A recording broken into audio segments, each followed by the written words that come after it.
नमस्कार, मैं संजीत कुमार, आप देख रहे हैं रिपब्लिक स्टेट।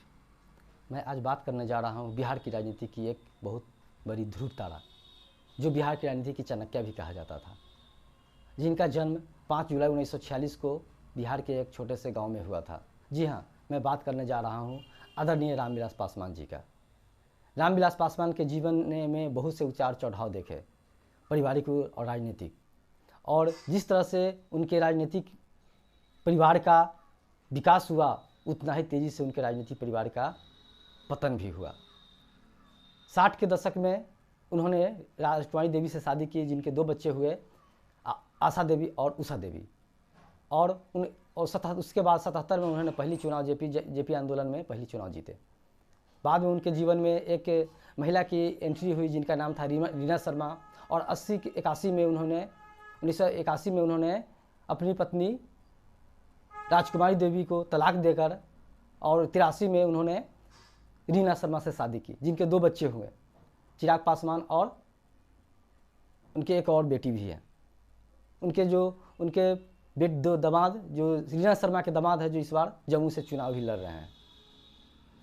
मैं बात कर रहा हूँ इसीलिए उनकी विकास और पतन की, कि रीना शर्मा के आते ही उनके जीवन में सबसे पहले उन्होंने अपनी पत्नी को और अपनी बेटी को अपने घर से अपने जीवन से दूर किया।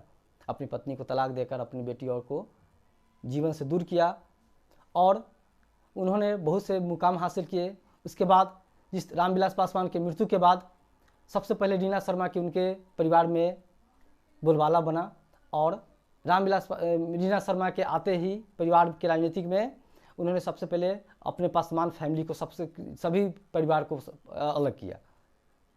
और आज रामविलास पासवान जिन्होंने कहा था कि मैं उस घर में दिया जलाने चला हूँ जहाँ सदियों से अंधेरा है, लेकिन रीना शर्मा ने कहा कि नहीं, उस घर में दिया जलाने से कोई फ़ायदा नहीं जहाँ सदियों से अंधेरा है।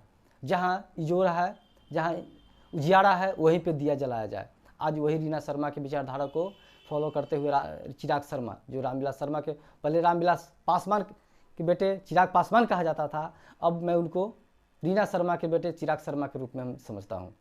आज जो भी विचारधारा रीना शर्मा की विचारधारा को वो फॉलो कर रहे हैं।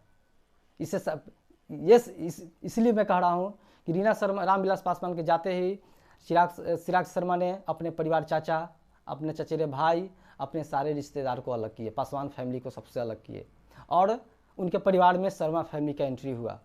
उनकी माँ रीना शर्मा राजनीतिक फैमिली में, उनकी बहनोई अरुण भारती, वो भी शर्मा ही हैं, और उनके अभी से जो भी उनके राजनीतिक में सहयोगी है उनके पार्टी में, जिन्होंने आज 2024 के जो लोकसभा चुनाव दिए हैं, सारे उसी कैटेगरी, जनरल कैटेगरी के कैंडिडेट हैं। उसमें उनके परिवार से एक भी कैंडिडेट नहीं है जो पासवान फैमिली से माना जाए। पासवान फैमिली जिन्होंने लोजपा को तोड़ा, बीना देवी, उनको टिकट दिया वैशाली से जनरल कैटेगरी में। उनके चचेरे भाई प्रिंस पासवान, जो पिछले बार सांसद थे समस्तीपुर से, उनके जगह पे एक सामान्य जाति के बहू, जो किनाल किशोर विवेक है, उनके बहू को समस्तीपुर सुरक्षित से टिकट दिया, जो शेड्यूल कास्ट से आते हैं।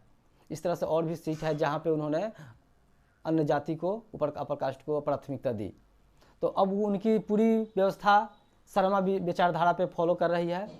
मैं उन वैसे लोगों, खासकर वैसे दलित, शोषित समाज और पिछड़े वर्ग के लोगों को ये मैं जानकारी देना चाहता हूँ कि ये अब रंगे हुए सियार हो गए हैं। रंगे हुए नहीं सियार, जो रंगे हुए सियार थे, अब असली सियार सामने, धुले हुए सियार के रूप में सामने आ गए हैं। सही कहते हैं कि वो मोदी हनुमान है, राम है, और उनके भक्त है। वास्तव में ये असली भक्त है मोदी जी का। इसमें कहने में कोई बुराई नहीं है। और ये पासवान समाज से साफ अलग हो चुके हैं। ये नाम के पासवान है, काम के शर्मा है, और काम शर्मा के लिए ही कर रहे हैं। तो अभी की इस राजनीतिक में अभी जो उनके समाज के जो फॉलोअर है, जो उनके फॉलोअर है, इसको समझना चाहिए कि हम किसको फॉलो कर रहे हैं। रामविलास पासवान को फॉलो कर रहे हैं, उनके बेटे चिराग पासवान को, या रीना शर्मा उनके बेटे चिराग शर्मा को फॉलो कर रहे हैं। और चिराग शर्मा के विचारधारा को हम बढ़ा रहे हैं। जब तक रामविलास पासवान थे तब तक पासवान विचारधारा, रामविलास पासवान की विचारधारा को फॉलो किया जा रहा था, पासवान जी के विचारधारा को आगे बढ़ाया जा रहा था। अब पासवान जी का विचारधारा खत्म हो चुका है। अब रीना शर्मा की विचारधारा उनके चिराग शर्मा के पे हावी हो चुका है और चिराग शर्मा रीना शर्मा के विचारधारा को ही फॉलो करके आगे राजनीति के अपना जीवन चला रहे हैं। धन्यवाद मेरे चैनल को देखने के लिए। लाइक कीजिए, सब्सक्राइब कीजिए और शेयर कीजिए।